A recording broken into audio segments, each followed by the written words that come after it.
really felt like it was going to be a tough game, simply because I think that's the identity that the Panthers play with. I think Jeff has done an amazing job of getting his kids to just run through a wall and play hard. They came in having won 5 in a row. I thought their energy the first 3, 4, 5 minutes of the second half allowed them to get right back in the game, pushed us around under the basket. They pressured the ball. They play with a swagger. They play with a toughness, and they're going to win more games than they did a year ago. So, and we knew that coming in. I think when you go against McGowan's and Xavier Johnson, they just play downhill. And Xavier had a couple pull-ups that I don't want to say we'd give them, but we just didn't want them getting to the rim. And for them to only shoot 6 free throws, we did our job. And so we had to move on. And happy that we started ACC play this early in the season at 2-0. First half, you guys were 9 of 17 from 3, only had 8 points in the paint. Second half, it kind of switched a little bit, 16 points in the paint and 9 3-point attempts. What led to that? Well, I think really if you look at some of the threes that we made in the first half, we were running offense. Those were open shots. We weren't taking ill-advised shots. I thought the ball touched the paint, or at least got close to the lane on several of those 3-point attempts, and that's when the defense will converge. A few times they went zone. We executed what we wanted to run, and we got the looks that we wanted. So I don't know if we wore them down or just found the sweet spot in the second half. But we always want to be a team that tries to live in the lane, that tries to get paint touches, and then whatever shot presents itself from there, we'll take. Coach, statistically, Malik Williams had his best game of the year tonight. Did you feel like there was anything different in his play compared to other games? If so, what would that be? Well, I think he was out for 2 months. So to expect him to come in the first game or two and maybe what you saw tonight, I think that's asking probably too much. But I thought he did what we've come to expect. His voice on the defensive end, his ability to help his guard teammates contain the basketball in ball screen situations, affect shots at the rim without fouling. I think there were 6-7 minutes, maybe even less in the second half, and we had 3 team fouls against a very aggressive offensive team. And so I think that talks a lot about just being disciplined, positional defense, and a guy like Malik certainly embodies that. Fresh and Darius had some, I guess you could say, questionable turnovers. What did you think of their overall play tonight? They didn't play great offensively, but I thought Fresh didn't let it affect him on the defensive end. He was terrific. He still ran his team. The pressure bothered him and bothered Darius for a little bit. They have to be better, and they will be, and they need to be for us to continue to get better. But tonight are going to help us get over those type of situations and deal with it. What was your first reaction when Jordan went down? What were you thinking? That he might be out for sheer panic. I sort of I saw his expression, and I think that's the first thing that I look for when a guy goes down. Sometimes they just want rest. But when you see like a little bit of fear or a little bit of panic, which I saw that in Jordan for a second. I think he thought, he said it almost came out. I said, well, did it come out? He said, no. I said, well, almost doesn't count. But no, I was, you don't want to lose your best player. Yeah. How did you keep the team focused during that timeout? Well, it was an extended period of time, and I think we had made a few really good energy plays that I don't want to say completely swung the momentum, but didn't continue to allow the slide that was sort of happening at the beginning of the half. We had made a couple big-time plays. Even on that one, I think we scored a bucket, and so we had a little bit of momentum in our favor. And so when our guys huddled up, I didn't have to say a whole lot. I know they had, just like I did, concern for Jay. But we do have some older guys, some guys that have been in the locker room for a long time, some fifth-year seniors, and it was sort of business as usual as they went back out on the floor, not knowing if Jordan was going to return or not. How did you feel about the way that your team ended this ball game? I think it's 2 games in a row where We got stops. We didn't allow second shots. We ran the clock on offense. We got great looks. We got layups. And that's a killer. Defensively, you take a few more chances when you're that team that's behind and you're desperate to get back in it.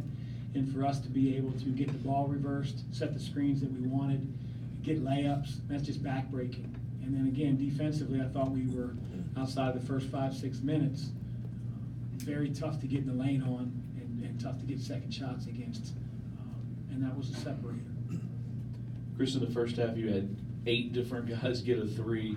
Can you just talk about the fact that this team, I mean, you don't have, I mean, Brian's obviously your shooter, but you can spread that around, and Malik hit 1, Steven hit 1, and just a little bit of everybody. Yeah, I mean, I think we have an extremely good shooting team. I think we've got an elite shooting team at times, and we're just learning when it's a good shot and when it's not. You know, this team, I shouldn't say this team, but the team last year didn't understand that at times. You know, if you struggled in 3 or 4 straight possessions, you don't take a one-pass 3 or a transition 3, no matter who you are. And I think our team has really learned that. You know, Jordan has let the game come to him. Ryan is a completely different player from a year ago. Darius, although he didn't play his best tonight, has really matured. You know, my older guys have gotten smarter, despite me, with the game of basketball. What do you think of Sam tonight? He got some more play than he has in the past couple games. Yeah, I mean, I put him in because I think, you know, his energy level last game was great. You want to reward guys for, you know, doing their thing.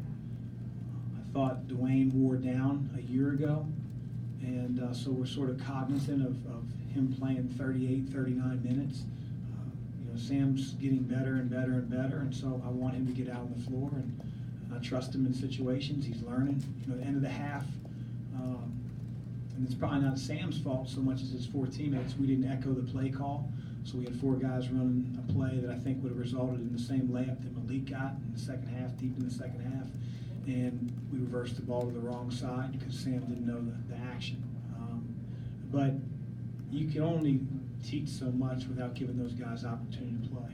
And so it's always good when your young guys get a chance to do it on the floor in games. Coach, Pitt pressed you guys a little bit tonight and several times, and you all were able to break the press tonight. How much have you worked on that after last year, that being something you guys really struggled with? Yeah, a lot more. A lot more. We knew that they would go 2-2-1. We also knew that if it came down to maybe a 5-point, 6-point lead with a minute or 2 minutes, that they were going to change their pressure into full court man-to-man, run and jump, where it's a little more random. Zone pressure is a little bit more, you know, you got to get guys in certain spots, pass fake, and get the ball up the floor in the open areas. Man pressure with guys run and jump, and it's a little bit more random, but we've worked on both. We've worked on ball security, being ball strong, pass faking, recognizing when teammates are getting chased down. And we're not perfect, but we're much better than we were a year ago, especially this early in December. In the back here. Take 2 more.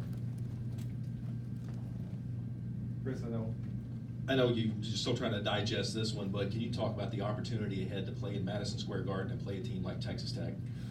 I've talked to our guys a little bit about it here in the locker room just after the game. I mean, it's a great experience. You know, I've been very fortunate because I was in the Big East for a while to coach a lot of games in MSG.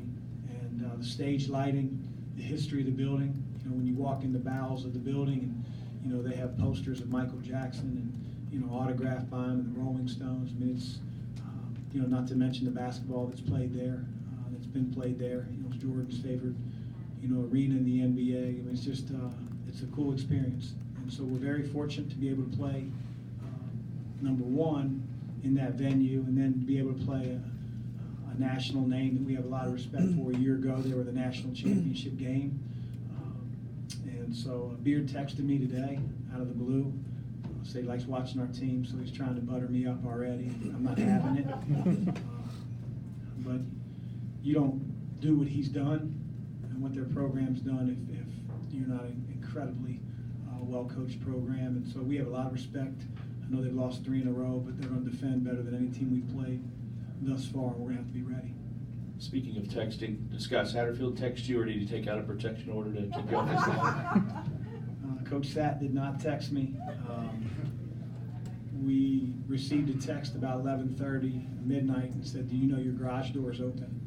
And so Christy went to the door that leads out into the garage, and there was about 40 pounds of toilet paper on our doorstep. So they were smart to get it out of the trees and off the gutters and out of the pine trees before the morning, because it rained. I shouldn't have spoiled the secret. Made life harder for them, but that's all right. Okay, thank you. Thanks, guys.